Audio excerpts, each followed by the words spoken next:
La Grise était jeune, belle et vigoureuse. Elle portait sans effort son double fardeau, couchant les oreilles et rongeant son frein, comme une fière et ardente jument qu'elle était.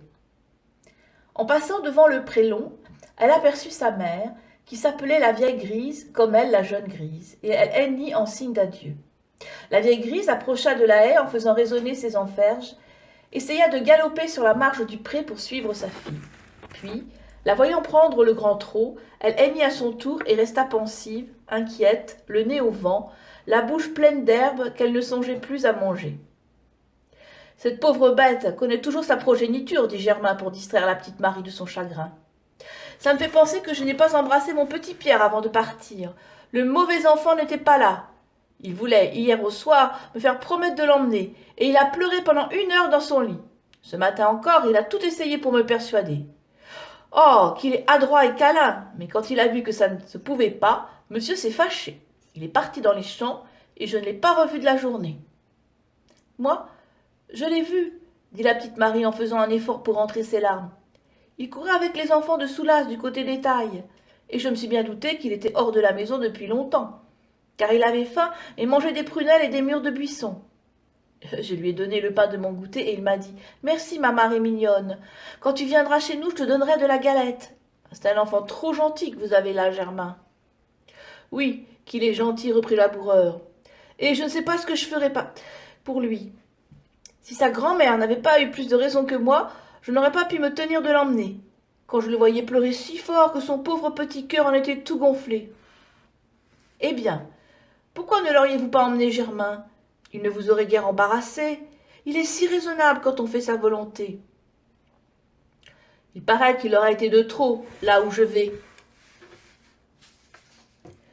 Du moins, c'était l'avis du père Maurice. Moi, pourtant, j'aurais pensé qu'au contraire, il fallait voir comment on le recevrait, et qu'un si gentil enfant ne pouvait qu'être pris en bonne amitié. Mais ils disent à la maison qu'il ne faut pas commencer par faire voir les charges du ménage.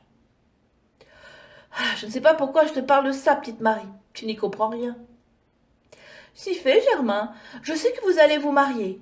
Ma mère me l'a dit, en me recommandant de n'en parler à personne, ni chez nous, ni là où je vais, et vous pouvez être tranquille, je n'en dirai mot. Tu feras bien, car ce n'est pas fait. Peut-être que je ne conviendrai pas à la femme en question. Il faut espérer que si, Germain. Pourquoi donc ne lui conviendriez-vous pas? Qui sait? J'ai 3 enfants, et c'est lourd pour une femme qui n'est pas leur mère. C'est vrai, mais vos enfants ne sont pas comme d'autres enfants. Crois-tu?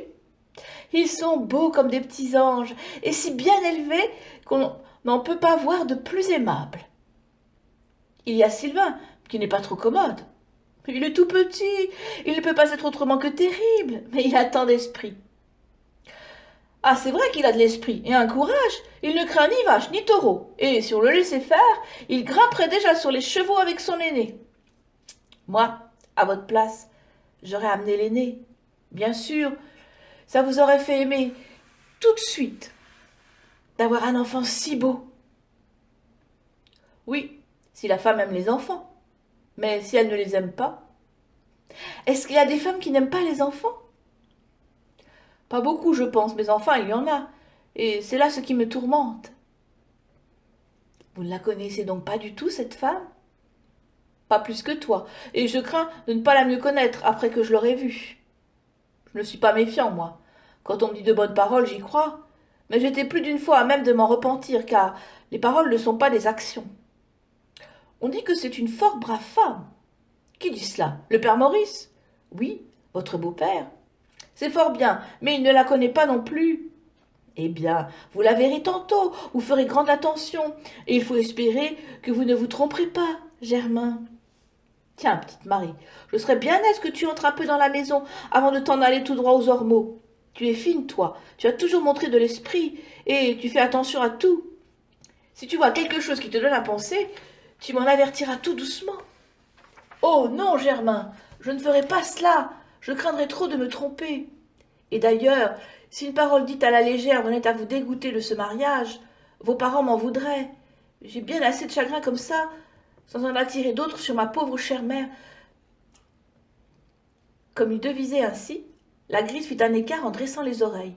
puis revint sur ses pas et se rapprocha du buisson où quelque chose qu'elle commençait à reconnaître l'avait d'abord effrayée.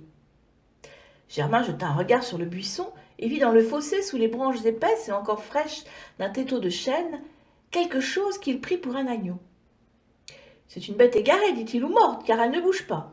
Peut-être que quelqu'un la cherche, il faut voir. »« Ce n'est pas une bête, s'écria la petite Marie, c'est un enfant qui dort. C'est votre petit Pierre. »« Par exemple, dit Germain, en descendant de cheval.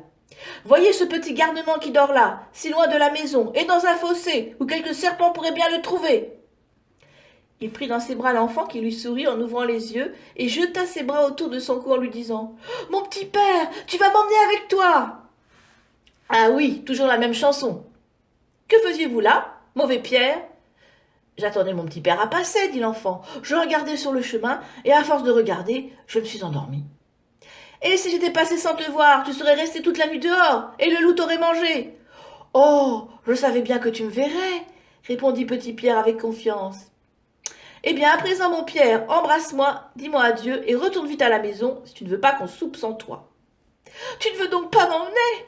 s'écria le petit en commençant à frotter ses yeux pour montrer qu'il avait dessein de pleurer. « Tu sais bien que grand-père et grand-mère ne le veulent pas, dit Germain, se retranchant derrière l'autorité des vieux parents, comme un homme qui ne compte guère sur la sienne propre. Mais l'enfant n'entendit rien.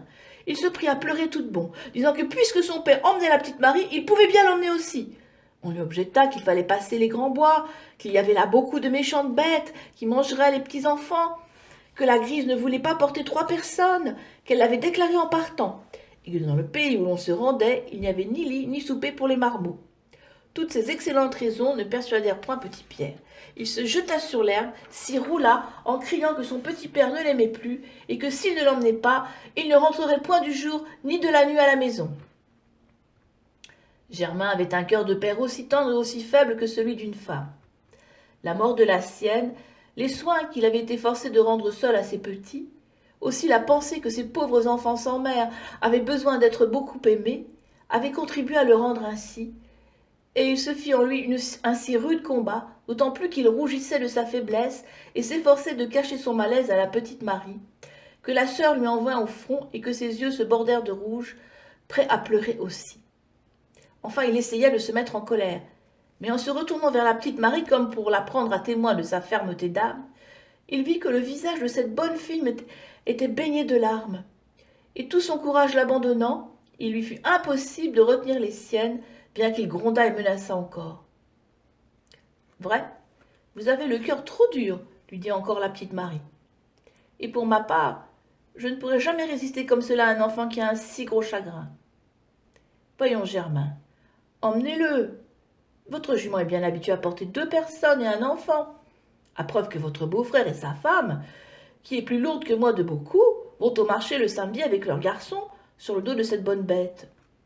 Vous le mettrez à cheval devant vous, et d'ailleurs, j'aime mieux m'en aller toute seule à pied que de faire de la peine à ce petit. »« Qu'à cela ne tienne, répondit Germain, qui mourait d'envie de se laisser convaincre.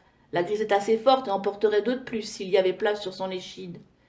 Mais que ferons-nous de cet enfant en route? Il aura froid, il aura faim. Et qui prendra soin de lui ce soir et demain pour le coucher, le laver et le rhabiller? Je n'ose pas donner cet ennui-là à une femme que je ne connais pas, et qui trouvera sans doute que je suis bien sans façon avec elle, pour commencer. D'après l'amitié ou l'ennui qu'elle montrera, vous la connaîtrez tout de suite, Germain, croyez-moi. Et d'ailleurs, si elle rebute votre Pierre, moi je m'en charge. J'irai chez elle l'habiller, et je l'emmènerai au champ demain. Je l'amuserai toute la journée, et j'aurai soin qu'il ne manque de rien. Et il t'ennuiera, ma pauvre fille, il te gênera toute une journée, et c'est long. Ça me fera plaisir, au contraire, ça me tiendra compagnie. Et ça me rendra moins triste le premier jour que j'aurai à passer dans un nouveau pays. Je me figurerai que je suis encore chez nous. » L'enfant, voyant que la petite Marie prenait son parti, s'était cramponné à sa jupe et la tenait si fort qu'il eût fallu lui faire du mal pour l'en arracher. Quand il reconnut que son père cédait, il prit la main de Marie dans ses 2 petites mains brunies par le soleil et l'embrassa en sautant de joie et en la tirant vers la jument, avec cette impatience ardente que les enfants portent dans leurs désirs.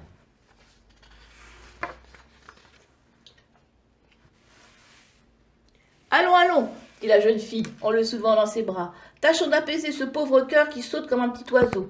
Et si tu sens le froid quand la nuit viendra, dis-le-moi, mon Pierre, je te serrerai dans ma cape. Embrasse ton petit père et demande-lui pardon d'avoir fait le méchant. Dis que ça ne t'arrivera plus jamais. Jamais, entends-tu? Oui, oui, à condition que je ferai toujours sa volonté, n'est-ce pas? Dit Germain en essuyant les yeux du petit avec son mouchoir.